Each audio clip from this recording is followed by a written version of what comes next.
Chapter 1. Unexpected Encounter. Ryan Reynolds, weary from the relentless glare of the spotlight and endless filming schedules, decided one evening to escape the pomp and circumstance and experience a moment of genuine simplicity. After participating in a charity event, where his warm words and sincere smile had touched the hearts of those in need, he felt a stirring deeper than mere fatigue, a quiet yearning to immerse himself in the authenticity of everyday life. That night, Ryan chose a humble fast food restaurant, a place devoid of dazzling billboards and the deafening clamor of cameras. Amidst the familiar clatter of tables and the comforting aroma of freshly made burgers, he sought solace for his soul and the chance to blend in with ordinary people. Upon entering the cozy McDonald's, Ryan discreetly concealed his celebrity status behind a pair of dark sunglasses and a plain t-shirt. He ordered his favorite burger and a creamy milkshake, then settled in a quiet corner where he could unobtrusively observe the unfolding tapestry of life. His eyes wandered over the genuine smiles of children, the captured moments of parental joy, and even the soft murmurs of the waitstaff, each sound and glance infusing the bustling space with a touch of human warmth.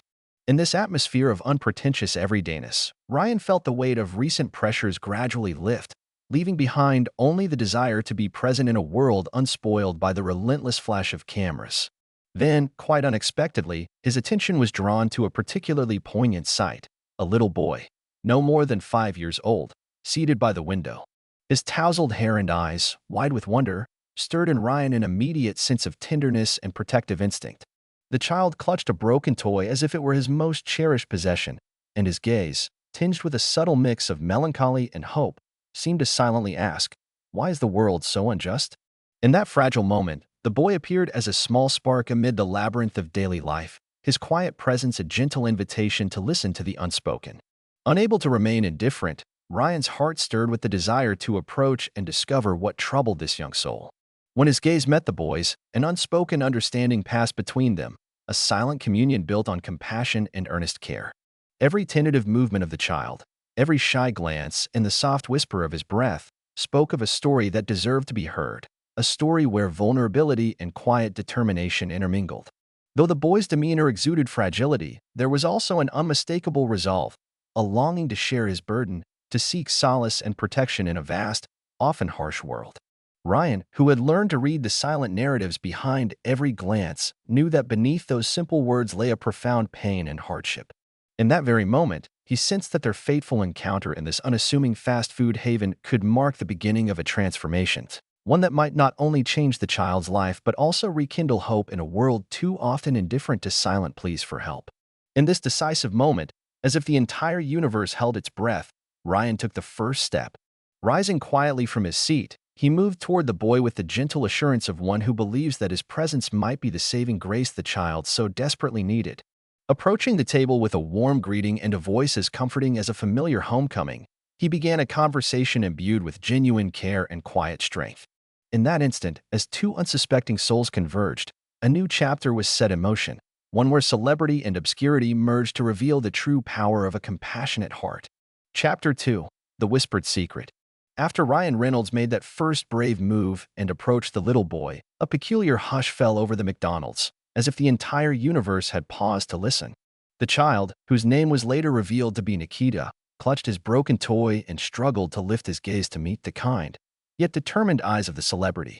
In those eyes lay an unspoken narrative of unexpressed sorrows that the boy could scarcely articulate. "Hello there, little one," Ryan said softly as he knelt to be at eye level with Nikita. "What's your name?" For a long moment, the boy said nothing. His lips trembled slightly. Then, almost in a whisper, he replied, "Nikita." "Nikita, I can see that something is troubling you," Ryan continued gently, moving a bit closer. "If you want, you can tell me what happened. You can trust me, can't you?" Nikita's eyes shimmered with an inner tension. He looked away for a moment, as if gathering the courage to speak the long-held words hidden in his heart. In a quiet, determined voice, he managed to say, I wanted to say that." He paused as if fearful to break the fragile silence, "that my dad did something terrible." Ryan felt his heart contract at the sound of those words. Placing a reassuring hand on the boy's shoulder, he conveyed warmth and steadfast support. "Nikita, you can tell me anything. I'm here to help you," he said sincerely, his tone calm and assuring, as if to promise that no dark secret would remain unheard. The boy's gaze flickered with a mixture of hope and deep apprehension. He continued in a subdued voice, I don't want my dad to hurt Mom again. He always says that it's all my fault, even though I don't understand what I did wrong. Those simple words struck Ryan deeply. He understood that beneath the surface lay a burden of unspoken pain far beyond ordinary family squabbles. At that moment, the murmur of a passing waitress seemed to heighten the sense of destiny that now enveloped their conversation. Please, Nikita, tell me everything, Ryan urged softly, leaning in so as to catch every syllable of the boy's tale. Sometimes, when Dad leaves, I hear him on the phone, and it sounds like he's planning something awful, Nikita admitted, his voice fragile and timid. I'm scared that if I tell Mom, she'll get mad, and then everything will only get worse. Ryan's brow furrowed with concern as he absorbed the gravity of the child's confession. He realized that this was not just a fleeting grievance, but a cry for help, a silent scream hidden in a child's whisper. His own voice, steady yet tender, continued. Listen, Nikita, I promise I will help. We'll figure this out together. Your words are important, and I assure you, no one will let you or your mom be hurt. Just then, footsteps echoed in the background, and through the dim light entered a stranger, a tall man in a crisp suit whose cold smile and piercing gaze instantly cast a chill over the scene. Approaching the table where Ryan and Nikita sat, his voice was level and devoid of emotion. Excuse me, but perhaps you shouldn't be discussing personal matters in a public place, he said, directing his remark toward Ryan. Without taking his eyes off the boy, Ryan replied calmly, I'm merely trying to understand what's happened. If you have any insight into what's going on, maybe you can help us. The stranger's features tightened into a brief frown, and though a thin smirk played at the corners of his mouth, he refrained from further argument. The atmosphere grew increasingly charged, as if destiny demanded that the innocent voice be heard and protected at all costs. Please, Nikita, Ryan said once more, his tone imbued with gentle firmness. Can you tell me everything you know? I'm here for you. For a moment, the boy's eyes glimmered with a newfound trust, an acknowledgement that even in his darkest hour, someone was willing to listen. And so, in that hushed exchange between soft words and cautious silence, the first spark of hope was kindled, promising that even the smallest voice could break through the looming shadows. Chapter 3. Rising Tension. After the emotionally charged conversation with Nikita, the atmosphere in the McDonald's thickened, as if dark clouds were gathering to herald an impending storm. While Ryan Reynolds continued to soothe the frightened child, he sensed that a more ominous presence was drawing near. The stranger from earlier, whose cold gaze had already unsettled them, now regarded the scene with an even sterner, more determined look, as though ready to ignite conflict at any moment. Introducing himself as Mr. Harris, the stranger pressed his lips together and, surveying the surroundings, murmured in a tone laced with irritation.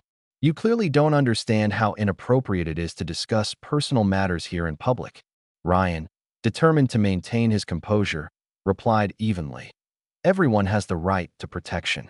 I'm not here to start a quarrel, but to help a child who clearly is in distress. A heavy silence fell between them. Little Nikita, huddled nearby, gripped his toy so tightly it seemed as though it might shatter at any moment. His eyes darted anxiously between Ryan and Mr. Harris, reflecting an internal struggle between fear and the hope of rescue. But you must understand, Mr. Harris continued, his voice growing sharper. This child is part of my family, and I will not tolerate anyone interfering in our affairs. Ryan leaned closer to Nikita, speaking softly yet firmly. Nikita, you can trust me. I'm here to help, because no one should have to live in fear. Mr. Harris's features darkened with anger as he leaned on the table, attempting to assert his authority. The tension in the restaurant escalated. Patrons began to notice the escalating confrontation, though one of the waitstaff passed by without daring to intervene. Listen, Mr. Harris insisted, his tone clipped. I will not allow you to meddle in what's going on with my son. This is a private matter, and I demand that you back off. Maintaining his steady gaze, Ryan responded. No one here is trying to intrude on your family, but if a child is in need of help, I must ensure he receives it. Nikita deserves to feel safe and supported. At that moment, as if emboldened by Ryan's unwavering resolve, Nikita's timid voice broke through the tension. Ryan, are you sure everything will be all right? I'm so scared. Ryan gently placed a reassuring hand on the boy's shoulder and replied, Yes, Nikita, I'm sure. Sometimes, it takes courage to change things for the better. I'm here with you, and we'll get through this together. Mr. Harris, clearly agitated by the situation, attempted to regain control.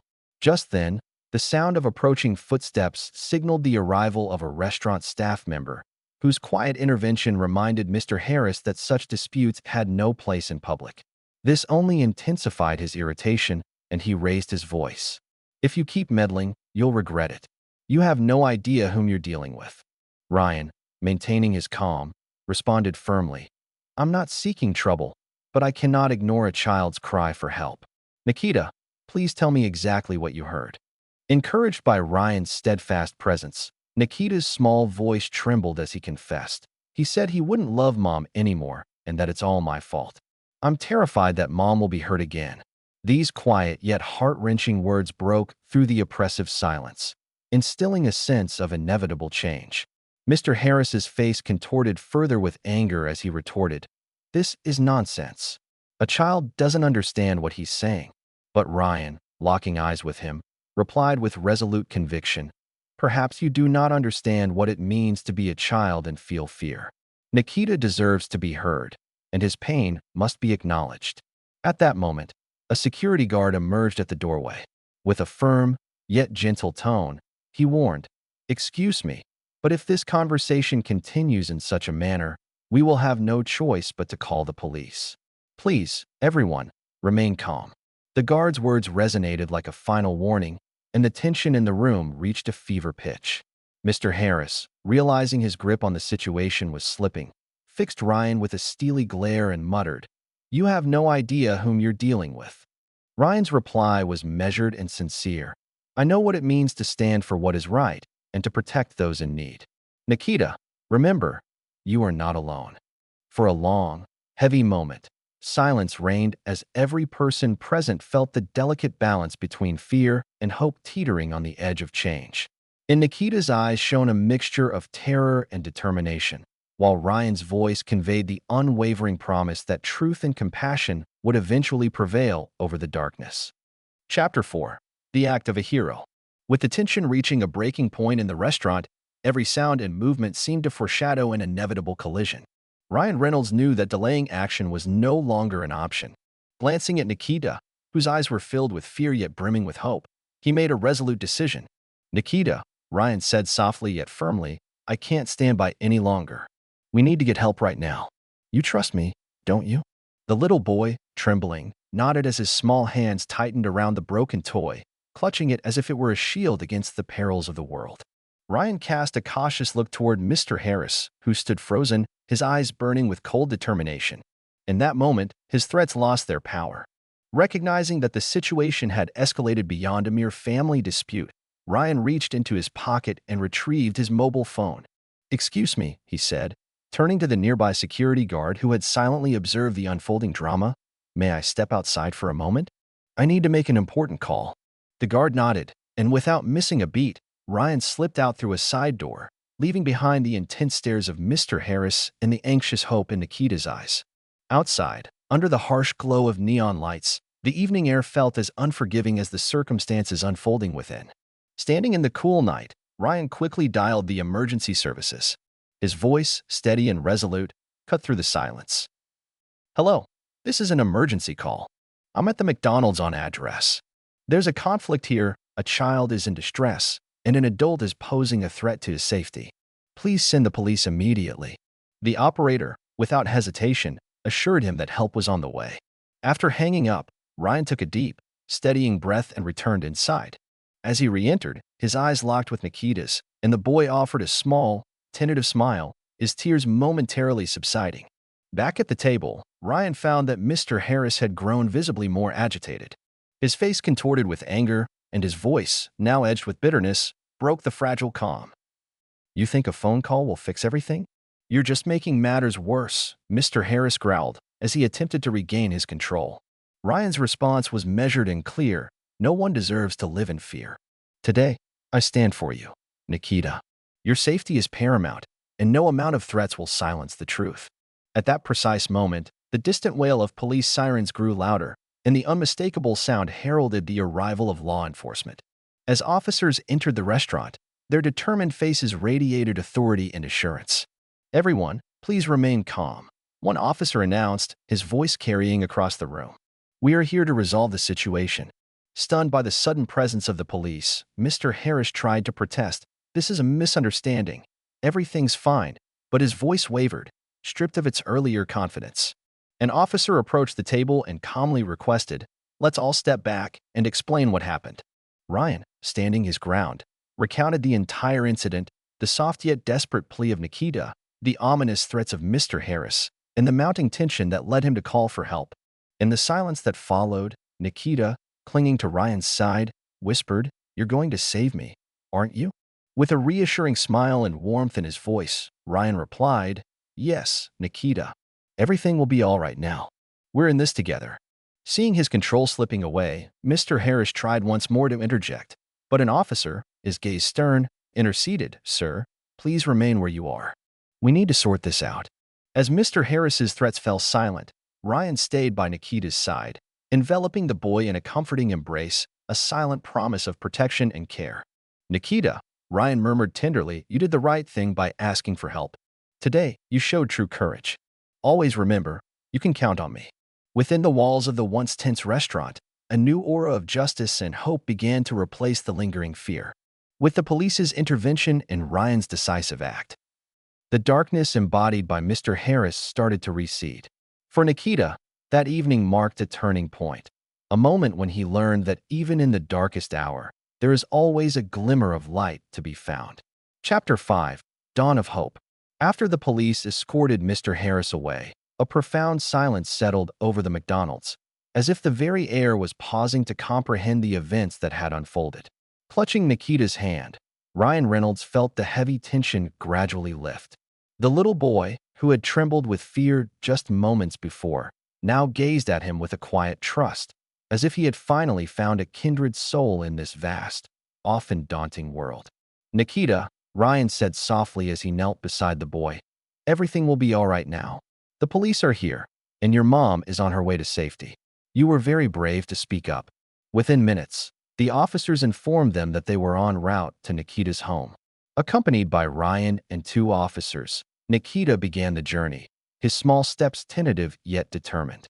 The city streets, bathed in the gentle light of dawn, exuded an unexpected calm, as though they were ready to welcome a new beginning free from fear and threat. At the doorstep of a modest house, an air of apprehension greeted them. The door was slightly ajar, and within, soft sounds of distress could be heard. An officer, after carefully assessing the scene, instructed in a firm yet gentle tone, "Stay back, we're going in." Inside, chaos reigned. Furniture lay overturned, belongings scattered, and a solitary cup of cold tea sat abandoned on the floor. Yet the most worrisome sight was the condition of Nikita's mother, lying on the sofa, lightly covered by a blanket. Her face, pale and marked by a thin bruise on her forehead, revealed recent trauma. At the sight of her son, a spark of relief shone in her eyes, followed by a tender, pained smile brimming with gratitude. Ryan approached cautiously, his voice filled with empathy. "I'm here to help. We're going to do everything we can to make sure you get better." Barely able to speak, the mother whispered, "Nikita, my dear, you're so brave." Her words faltered, yet her grip on her son's small hand spoke volumes of her enduring love. Clinging to his mother, Nikita murmured softly, "Mom, everything's going to be okay. Ryan said he'd help us." At that moment, an officer entered the room to check on her condition, announcing, "Her vitals are stable, but she needs medical attention. We've already called an ambulance." Watching the scene unfold, Ryan felt a deep warmth swell within him, a resolute determination to see this through. He knelt beside Nikita and said in a reassuring tone, "You know, Nikita, sometimes life throws us into the darkest moments, but even in darkness, there is always light. Your courage today is a shining example. We will get through this together, and a new dawn of hope will break." Nikita, his eyes reflecting both exhaustion and newfound strength, timidly asked, "What happens next, Ryan? Will Mom be all right?" With a gentle smile, Ryan replied, "Of course, Nikita. Your mom will recover, and thanks to your bravery, she'll receive the care she needs. I'll be right here with you until everything is set right. Always hold on to the belief in goodness, even when times are tough." Soon after, The ambulance arrived, and the medical team swiftly began attending to Nikita's mother. Neighbors and relatives, having gathered outside, watched anxiously as hope and relief mingled in the crisp morning air. Once the mother was safely transported to the hospital and received initial treatment, Ryan lingered at the doorstep, watching the first light of day merge with a cool breeze of promise.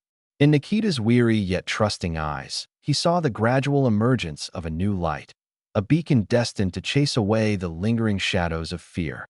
"You know, Nikita," Ryan murmured, drawing the boy close. "Sometimes the smallest voices can change the world. Today, you've shown everyone what true bravery looks like. Never forget that." With his mother now under the care of devoted medical professionals and surrounded by the comforting support of friends and neighbors, Nikita pressed his tiny hand into Ryan's, whispering, "Thank you for not leaving me." As the soft glow of the new day illuminated the street, Ryan felt the remnants of fear and sorrow ebb away, replaced by the promise of a fresh start. In that quiet moment, he vowed that the lesson of that fateful night, a lesson of courage, compassion, and the enduring power of hope, would shine as a beacon for all those in need. Thus ended a dramatic evening, a night when, despite the pain and fear, the promise of a new beginning emerged, filled with love, mutual support, and the unwavering belief that even in the darkest moments, If the you dawn of enjoyed hope this is never story, far away. we'd love for you to give it a like and subscribe to our channel. Your support means the world to us and motivates us to continue sharing heartwarming, inspiring stories almost every day.